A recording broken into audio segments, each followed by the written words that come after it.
Amid India-Canada diplomatic stalemate,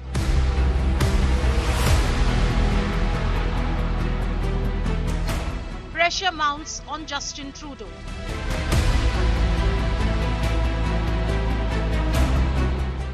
Canada removes anti-India posters.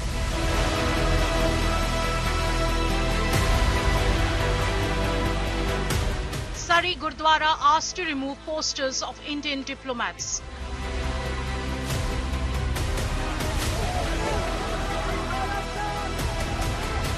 Posters called for killing of Indian envoys. Is Trudeau toning down his India rhetoric? Top focus on 5 Live. Is Trudeau toning down his anti-India rhetoric? Where is his misadventure heading? I'm going to give you a very sober analysis and a dissection of 1 week since Trudeau began his tirade against India. I'm Shiv, this is 5 Live. Thanks as always for being with me. These are the headlines first. Big terror glare on Khalistani gangster Arsh Dala in Canada. Charge sheet reveals Arsh Dala and Nijjar linked in terror. Arsh Dala allied with Pakistan's ISI and Lashkar. Surprise, surprise. India Today, meanwhile, accesses Khalistani terrorist Gurpatwant Singh Pannu's dossier. Reveals Pannu's plan to radicalize Kashmiris. All his properties in Chandigarh and Amritsar have been seized by India's NIA. Prime Minister Modi tears into the Congress in his Bhopal rally, says Congress leaders no longer run the party and urban Naxals are now running the grand old party. Congress का ठेका अब कुछ urban नक्सलियों के पास है। कांग्रेस में अब urban नक्सलियों की ही चल रही है। Big boost in the Indian Air Force's future airlift capability. The Indian Air Force inducts its first Airbus C295 new generation military transport aircraft. 55 more of these will be built and supplied from Spain and also an Indian production line in Gujarat over the next few years. A day of gold medals for India at the Asian Games in China. Indian women's cricket team gets gold. 10-meter air rifle trio of Rudraksh Patil, Aishwarya Tomar and Divyansh Panwar also win gold at the Asian Games.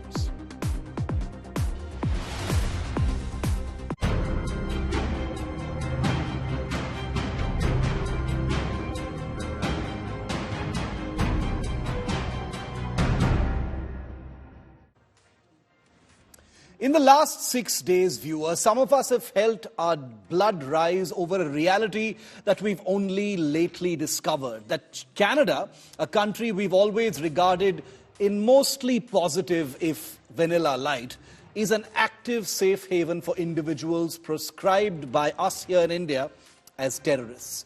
We have the Canadian Prime Minister to thank for ensuring that an entire generation of Indians now knows this well-hidden reality, one that has been collecting dust on the shelves of time. But today I wanted to go a step further and tell you where it actually all started. Let me take you back to 1982.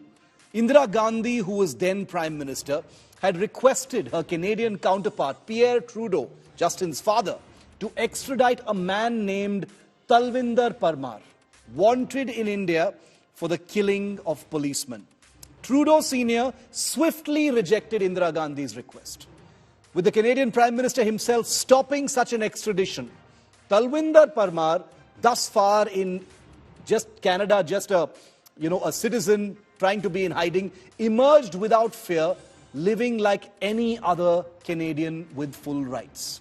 According to authoritative accounts, Trudeau Sr.'s intelligence setup tracked Parmar. They are said to have been spied on Parmar and his associates, conducting bomb tests on Vancouver Island post-1982 after Indira Gandhi's request was rejected. Amazingly, critical evidence was either lost or deliberately destroyed by Canadian authorities after that.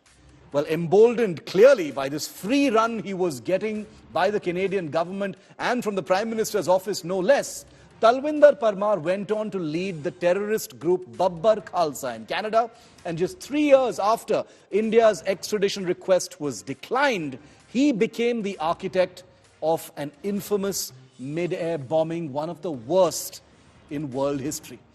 On June the 23rd, 1985, Air India Flight 182, named after Emperor Kanishka, took off from Toronto to Bombay. 31,000 feet in the air and off the coast of Ireland, a bomb hidden in a transistor radio in a suitcase exploded, breaking the aircraft into pieces and sending it plunging into the sea. All 329 persons on board that Kanishka flight perished. 268 of those were Canadian citizens. The Kanishka bombing trial, as you can imagine, was a famous sham, with Talvinder Parmar acquitted for lack of sufficient evidence. But the deaths of so many Canadian citizens meant that Talvinder Parmar could no longer take his safe haven for granted. But so arrogant was this Canada-protected terrorist that he continued to travel to the country that actually bankrolled that entire terrorist operation. Of course, you know which country I'm talking about. It's Pakistan. In 1992, Parmar had the audacity to cross from Pakistan into Punjab, where he was then gunned down by the Indian police. Now, you would think that the death of 329 people, including 268 Canadians, allegedly at the hand of a man India had been raising the alarm about, would force at least a minimum amount of introspection in Canada, if not a policy shift in Ottawa. But no, the architect of the worst mid-air terrorist attack before 9/11, lived a full life as a Canadian citizen. And let me tell you that none of this changed Canadian policy on providing a safe haven to India-proscribed terrorists. Another prominent Khalistani linked to the Kanishka bombing, Ripudaman Singh Malik, was shot dead by hitmen last year in Canada, years after being similarly acquitted in the terrorist bombing. And now the son of that same Canadian Prime Minister who refused an Indian extradition continues the shameful legacy of his father. He has sat on Indian information about Khalistani terrorists for over 3 years now, and now uses the death of one of them, Hardeep Nijjar, to brand India an extraterritorial killer in order to curry favor with extremists ahead of a losing battle in next year's Canada election. As you watch everything that happens now between India and Canada and wonder how things could get this vicious with a very vanilla country, remember that it began with an Air India flight, 31,000 feet in the air, named Kanishka.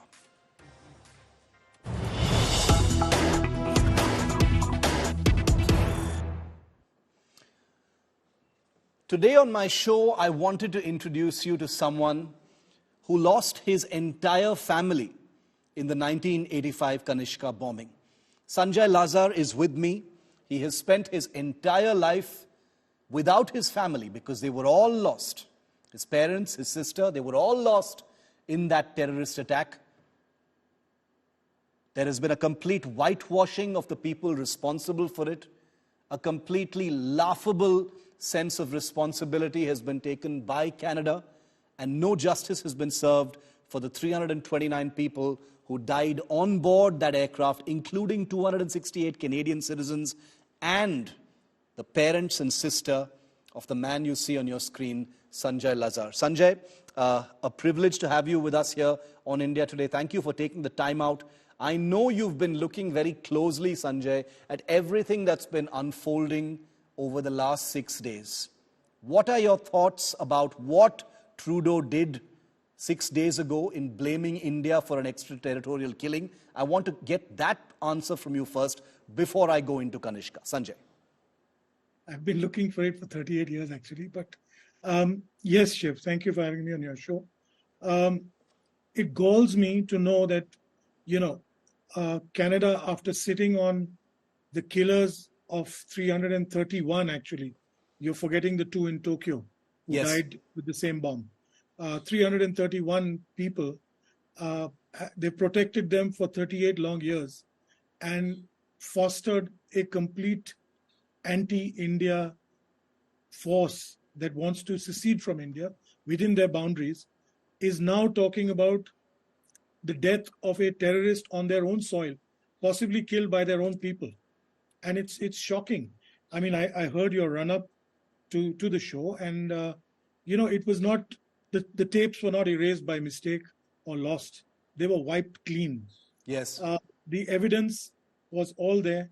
They test-fired the bomb 2 weeks before the actual bomb.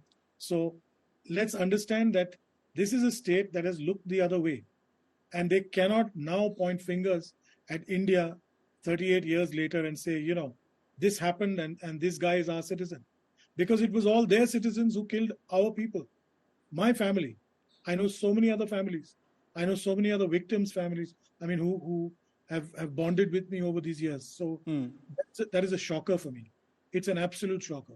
Sanjay, I want you to describe, and 38 years is a long time, but I can imagine that, some things never really heal. But I still want us to go back and to take our viewers back to 1985 to tell us, what happened after that. Did you at that point of time, I'm sure you must have had some hope with such a gargantuan attack and a tragedy and so much loss of life.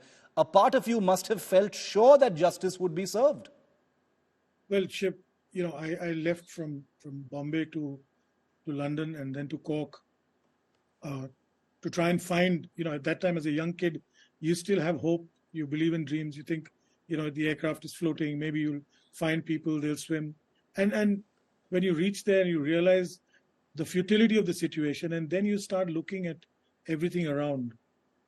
The thought of justice doesn't come up until you've started mourning. You come back, you bury your dead, and then you look.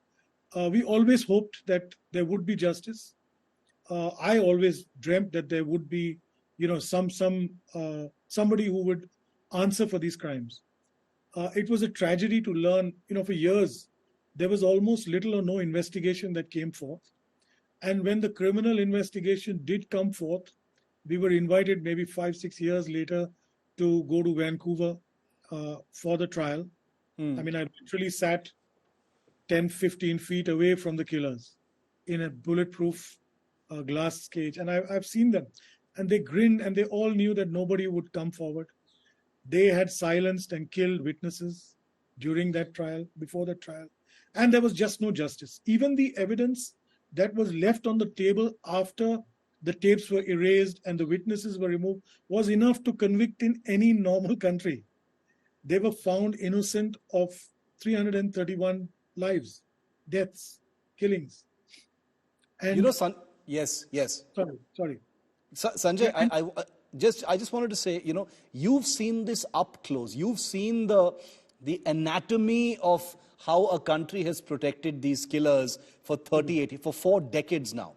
An entire generation of Indians is now waking up to this, to this side of Canada. Most people in India, I dare say, regard Canada with a kind of middling positive light. Nobody really has ever thought of this side of Canada, of being a safe haven for terrorists, an active colluder with these groups to try and completely cover up and expunge all evidence of one of the worst terror attacks in the entire world's history, not just Canadian history, but world history.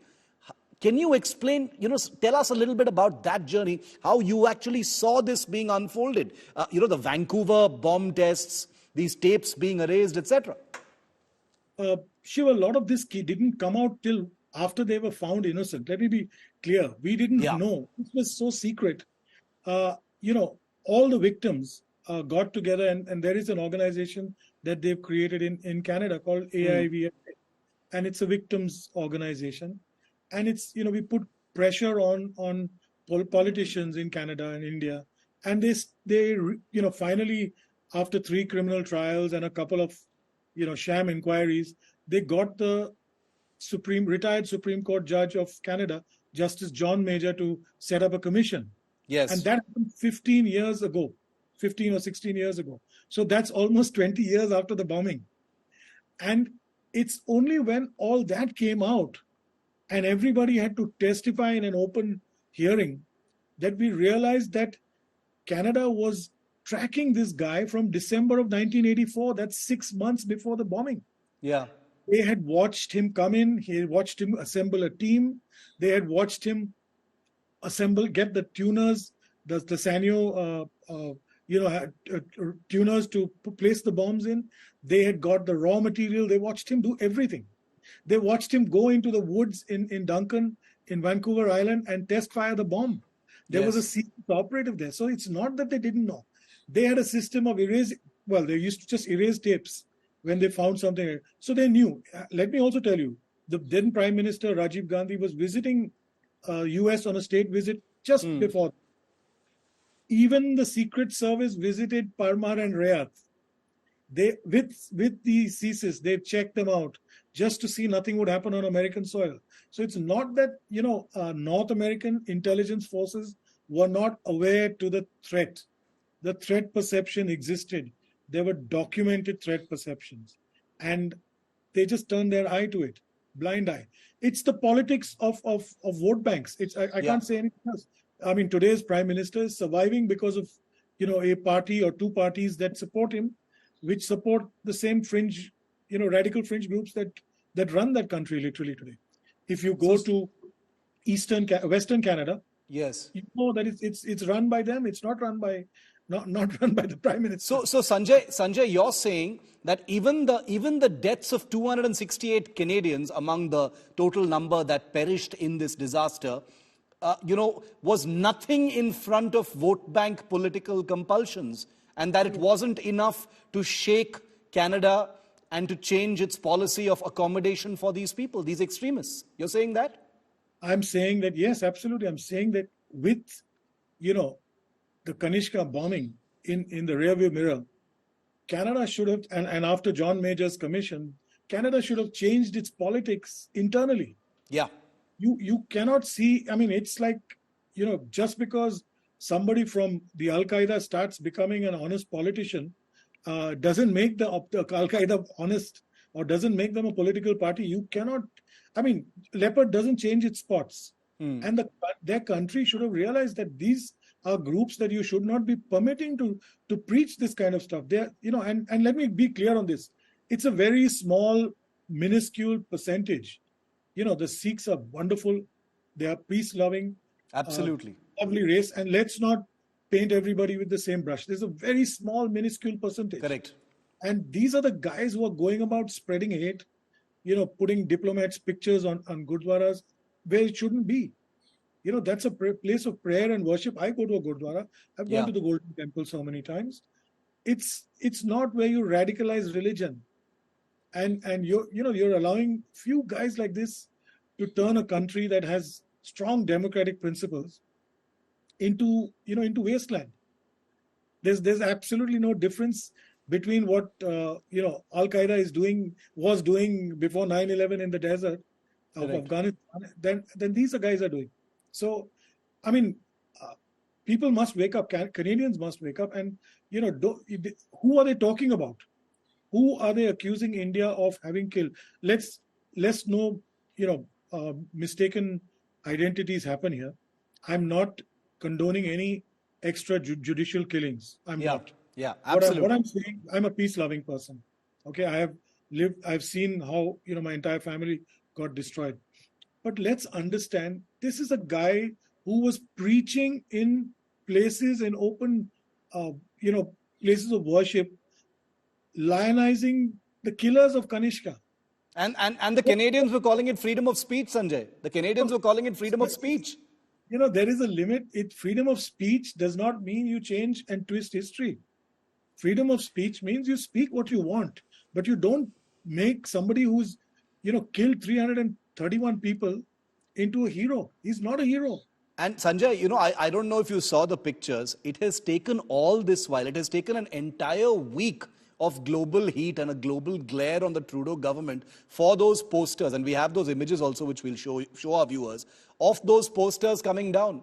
Posters being, brought down from that Sarai Gurudwara. It has taken all this time, 6 days of an uninterrupted glare on Trudeau for finally someone to issue orders saying, "Acha, freedom of speech humne bola hai, lekin let's change our minds a little bit because the heat is getting too high." My final question to you, Sanjay, now is, looking at what's been happening over not just the last 6 days, you've been looking at this for 38 years, Sanjay, but if I could narrow it down to just the instances of the last few months, you know, the big rallies in Brampton, you know, the calls for a referendum, you know, the threats being issued for Indians to leave Canada and things like that. How does that make you feel? For someone who lost his entire family, you know, I can imagine you looking at this as history repeating itself and nothing ever changes. But how are you seeing this now? Well, Shiv, first of all, if it took 6 days to bring down the posters, I'd say, you know, let's hope in the next 6 months we bring down this government. You know, you need Canadians need to look inward and stop this pandering to radicals. Number one. Number two, it's, you know, I have seen and watched closely the rallies and the speeches and the hate speeches, and I don't think any civil country, democracy should permit that, and it sickens me. It does. It saddens me and sickens me because I know, you know, there are some parts of Canada that are so wonderful that would never allow this to happen, and some good governments and some people who would have stepped in. I think this is taking liberal values to an extreme where it's allowing you to derail democracy with, you know, the power of the gun. People are not even scared to even speak honestly today. And I genuinely hope that there is change and there is, you know, stricter rule of law. You draw a line in the sand. You know, you don't foster radicalism, secessionism. Have freedom of speech by all means. You can call anybody any names. You want to criticize my prime minister, by all means do it. He knows how to take care of himself. India will stand strong. We have our own 2 feet. We don't need these. So true. You know, but do not, you know, foster criminals. Nijjar was, you know, we all know what he was. I mean, you don't even need to explain. You can't. It's like calling, you know, Osama a freedom fighter. Is that what? You know? Then the Americans have to answer why they entered Pakistan. You know, that's also another point of view. Very true. And that's why, you know, the history is being erased. Like you said in the start of this show, there's a whole generation that doesn't know what happened. Which is why I'm trying to record it for posterity, for history, that, you know, these things happened and we should never forget them. I'm very glad that you're going to be recording it for posterity because, Sanjay, and I chose to begin my show with the story of Kanishka and with you because it's one thing to listen to an entire litany of international relations experts and geopolitical commentators. It is entirely another thing to listen to someone who has materially lost everything as a result of the direct actions of the leadership of this same country in a similar situation 4 decades ago. History repeating itself is an easy thing to say, but it is terrifyingly apparent in what we've seen over the last few months and weeks in Canada. Sanjay Lazar, we always wish you well, wish you peace, and wish you good health and luck in your mission to make sure that people never forget what happened, and let's hope it never repeats itself. Thank you, Sanjay, for being with us. Thank you so much, Shiv. Thanks. Thank you. What a week it's been for Justin Trudeau. It began with his big attack on India, trying to link India with the killing of terrorist Hardeep Nijjar. Well, it's very important to refresh your memory about what has been an uninterrupted list of embarrassments for Justin Trudeau. Take a look.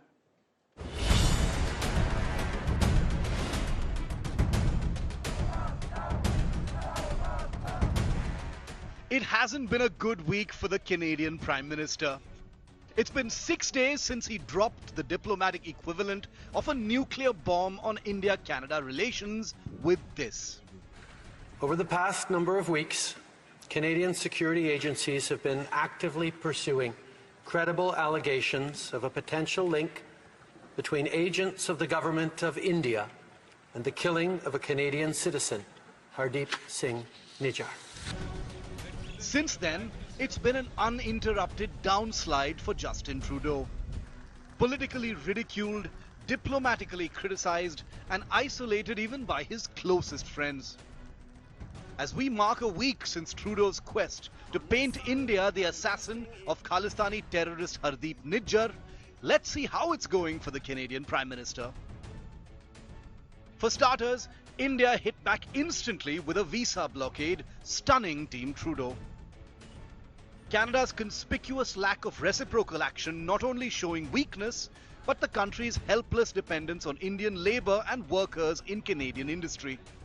Second, Trudeau's attempts to rally the Five Eyes intelligence alliance, the world's so-called Anglosphere. But each of those major powers, the US, UK and Australia, provided only token words of support, nothing near the kind of backing Trudeau was hoping for. In this game of optics, it was clear Prime Minister Trudeau was all alone in his mission against India. The third big embarrassment for Trudeau, the claim from one of his own allies that his allegations against India are based on open source information available on the internet. The only briefings that I've been able to receive from CSIS are what are called open information briefings or open source briefings, which is information that's available to the public doing an internet search, which I find frustrating. The fourth big blow to Trudeau were his plummeting popularity ratings, with his political opposition using the moment to mount a ferocious attack on him. I think we need to see more facts. The Prime Minister hasn't provided any facts. He provided a statement, and I will just emphasize that he didn't tell me any more in private than he told Canadians in public, so we want to see more information. Fifth, and probably most embarrassingly, Trudeau's closest government ally, the Khalistan sympathetic Jagmeet Singh, virtually threw the Canadian Prime Minister under the bus, putting out this tweet, where he cunningly fitted in a criticism of his close friend Trudeau in an unrelated issue, hoping to offset the heat on himself. Sixth, with the global glare now fixed on his accommodation of terrorists on his soil, a shamefaced Trudeau had to order the offensive posters to be pulled down from the Surrey Gurudwara, posters honouring terrorist Nijjar and calling for the killing of Indian diplomats. Seventh, with India stepping up the pressure and seizing Indian properties of 19 Khalistani terrorists, including several based in Canada, Trudeau will likely begin to face unbearable heat from the very section he's been trying to milk for politics. And finally, with a list of Canadian Khalistanis whose PIO and OCI green cards are all set to be cancelled, ending their chances of easy travel to India, Trudeau will face the music from extremists who took their India linkages for granted thus far.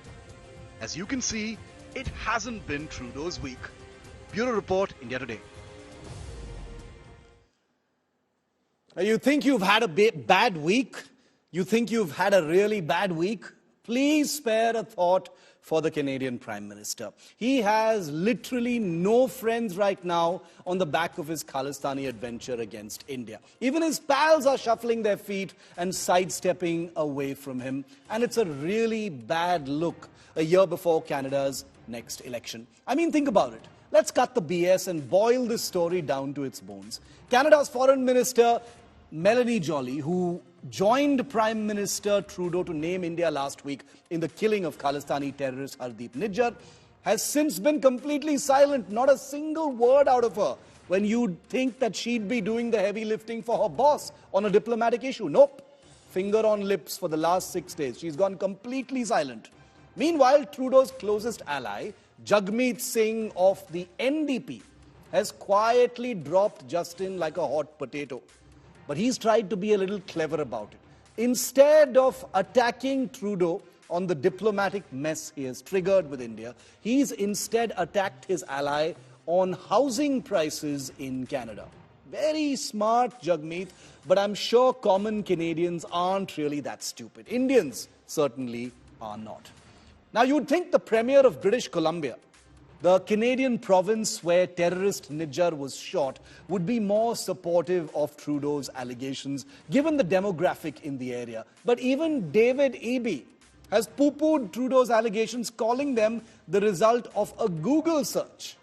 Meanwhile, Canada's leader of the opposition, who on day one fumbled with a measure of support for the Prime Minister on what he thought was a sensitive issue, has since wisened up, seeing the diplomatic backlash Trudeau has faced. Cleverly, the leader of the opposition has now seized the issue to attack his opponent, the Canadian Prime Minister, seeing juicy mileage ahead of next year's election, for which he's already smelling blood.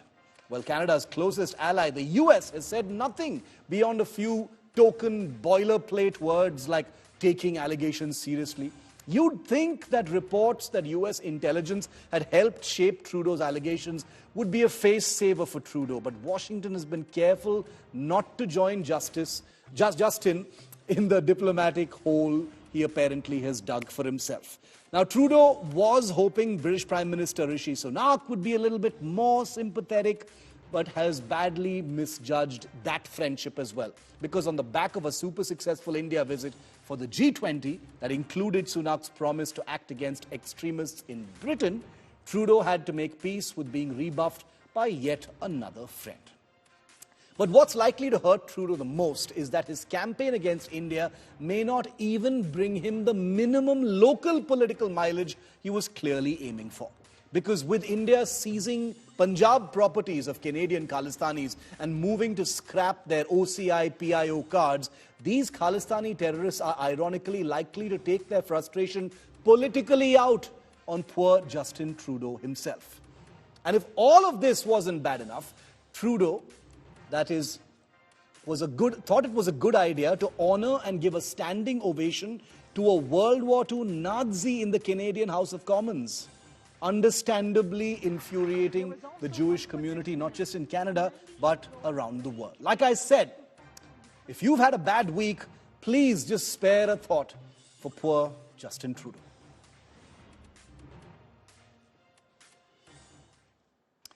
I want to bring in now an expert view. I've given you my view. I want to bring in, one of the most well-regarded views on this entire diplomatic fracas between India and Canada that's been playing out now for 6 days since Justin Trudeau mounted those allegations against India. Michael Rubin is Senior Fellow at the American Enterprise Institute. Mr. Rubin, a pleasure. Thank you very much for your time here on India Today. It's 6 days since those allegations played out. We've seen several different things happen from the Indian side, Mr. Rubin, including, the actions taken on the visa front. The Indian government is now seizing properties of proscribed Khalistani terrorists who are supposedly based in Canada as well. What is your overview of what these 6 days have looked like? Well, certainly this was a storm that within the United States we did not see coming. And we are just simply being reactive to it. I believe that Prime Minister Justin Trudeau has made a major mistake, even when he tries to drag the United States into this by saying that some of this intelligence was actually sourced to the United States. What we understand from the New York Times reporting is the United States provided some context after the scene, but not a smoking gun. And this may be one reason why Justin Trudeau isn't willing to expose what he was basing his statement on. It really seems that he has made a mistake, and the United States just desperately wants to help him save face, quiet the volume, so that we can fix the situation. At the same time, Canada has been caught red-handed hosting a terrorist. Mr. Rubin, sometimes in the media we tend to oversimplify, the complexities of a diplomatic situation. There is a view, or there is a perception that Trudeau has been abandoned by his friends or rebuffed by his allies, and that he's completely isolated in this situation. None of the countries that would seem to be close to Canada want to have anything to do with this sort of diplomatic mess Trudeau has landed himself in. Is that a fair assessment of where things are? I believe that is a fair assessment. Look, there's two issues. One is the diplomacy. The second is the intelligence. Yeah. When it comes to intelligence services and the Five Eyes share intelligence for the sake of, on the trust that their intelligence isn't going to be exposed. Justin Trudeau has put themselves into a position where they feel that they have to, he's trying to pressure them to expose intelligence. I mean, this isn't why Canada would be included. And remember, the United States is already very upset with Canada for failing to meet its defense obligations, which is why it's not part of the AUKUS sort of alliance that has been growing. So there is huge frustration here. There's also huge frustration that if this happened, what was Canada's fault in allowing a terrorist to be there, to allow itself to be used for terror finance for this sort of extremism? Why didn't Canada take Indian quiet diplomatic overture seriously? Justin Trudeau has a lot of explaining to do, not just about what he said in Parliament last Monday, but going back years. We're going to have to wait and see what those next steps are. It's uncertain. Both countries, looking at each other very closely at this point of time. Many implications. We'll have to see how it actually unfolds. Michael Rubin, always a pleasure. Thank you very much for being with me and your time here on India Today. Thank you.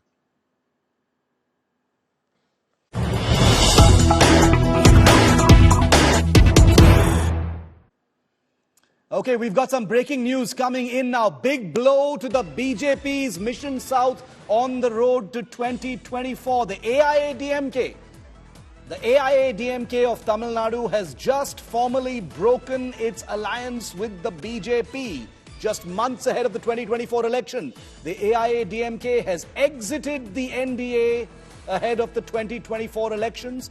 The AIADMK has just put out a statement to say BJP leaders are targeting AIADMK leaders, and they've passed a unanimous resolution exiting the National Democratic Alliance headed by the BJP. So this is a big blow to the BJP ahead of the 2024 election. A key southern ally exiting from the NDA alliance.